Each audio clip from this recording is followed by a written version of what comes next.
Every year, the Zonta Club of Burbank honors Burbank's Woman of the Year. This year's honoree reflects the economic challenges facing the country, as well as the growing need to simply help their neighbor. Nikki Bonner reports on this year's nominee.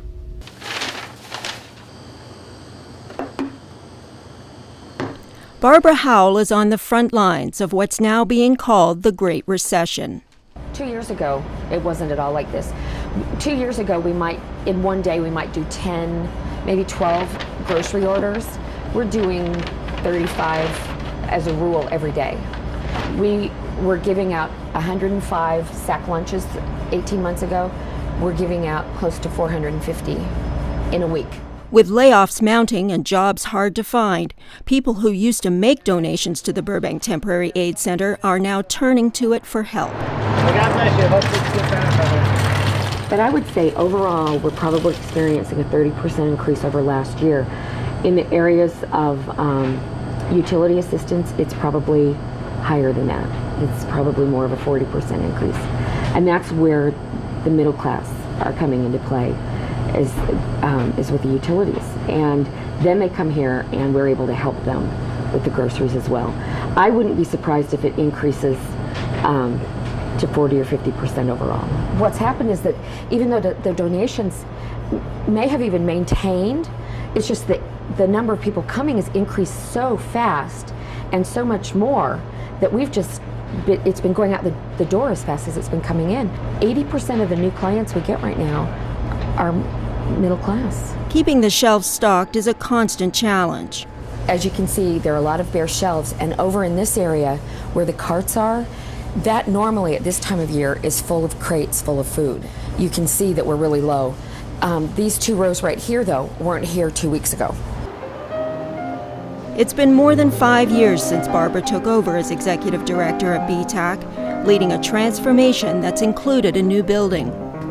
When I first started, BTAC had been through some rough times, and I'm not sure what it was all about, and I don't even want to know what every detail was, but we'd been in the press a lot and not in positive ways. And I think I'm most proud that we've been able to turn that image around, that we've become respected, we've become a place that people trust again, that people can count on. It's hard to turn a reputation that's been negative into a positive, and I think that I'm probably most proud that we've been able to accomplish that. And it's certainly taken the entire staff, our board of directors, the community, everybody's played into that.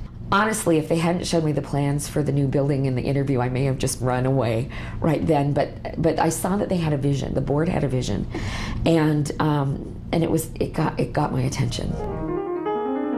Barbara was born in Ogden, Utah, but her family moved constantly, living in Nevada, Colorado, and Minnesota. So I ended up going to 8 grade schools, and then 1 junior high, and then we moved to a different city for a different high school. My dad was in computers when they were first taking off in the 60s, and he was really quite a hot property in those days. When it came time for college, Barbara returned to Utah to go to Brigham Young University. She majored in public relations and marketing and got the opportunity that set the course for her life. I did my internship in public relations for Utah Easter Seals. And so after I finished, that's where I kind of got my taste for nonprofit. And so after that, when I graduated, I went back to Minnesota, and I actually worked with a company and opened up a chain of 8 one-hour photo stores. This was right when they first started coming out. But then I went back to Utah and worked for Utah Easter Seals, and the Easter Seals became a big career. Fundraising and communications work took Barbara from Utah to Maryland and Washington and then Southern California. By then, she was ready for a change. It was kind of odd. My father died, I turned 40, and I left my job of 17 years, all within 6 weeks. I call it, I embraced my midlife crisis. After traveling and spending time with family, Barbara went back to work, this time as executive director for the Leukemia and Lymphoma Society. 3 years later, she came to Burbank. Before I started working at BTAC, Burbank had really been just dinner and a movie, maybe Macy's, you know. It was just a place to go for recreation, to shop, that kind of thing. I didn't know about the Starlight Bowl. I didn't know about anything. to do with Burbank. Certainly didn't know about Burbank Temporary Aid Center. So I started working here, immediately got into leadership Burbank. I say I got my PhD. I'm now an expert in Burbank. I loved the program. It really helped give me a jump start and create some real lasting friendships that go beyond just my role at BTAC.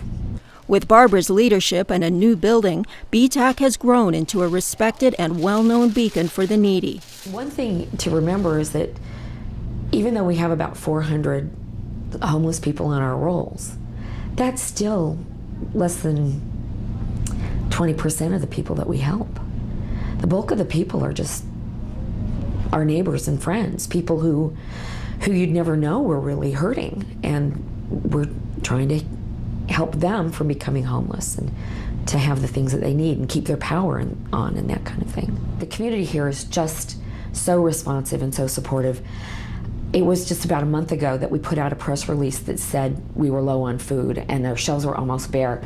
And almost instantly, people started bringing things in.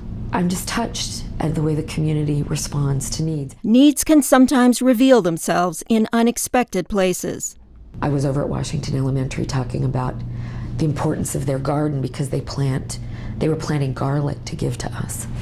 And this one little boy, when I told the class what we did, he raised his hand and he said, "Can you write down your name and phone number so I can give it to my mom, because she's been out of work for a long time and she's sad a lot." And I was stunned. It just stopped me. I still get misty thinking about it. And I just thought, when you're in 4th grade, you shouldn't have those kinds of adult burdens on your shoulders. It just, it really moved me. With the holiday season approaching, BTAC may be facing its biggest challenge ever. Barbara knows the communication is the key to bringing in enough food so that no one will go hungry. We will probably go through about 600 turkeys between now and the end of the year, which means complete Thanksgiving holiday meals given twice, Thanksgiving and then Christmas. And then we'll try to provide breakfast as well.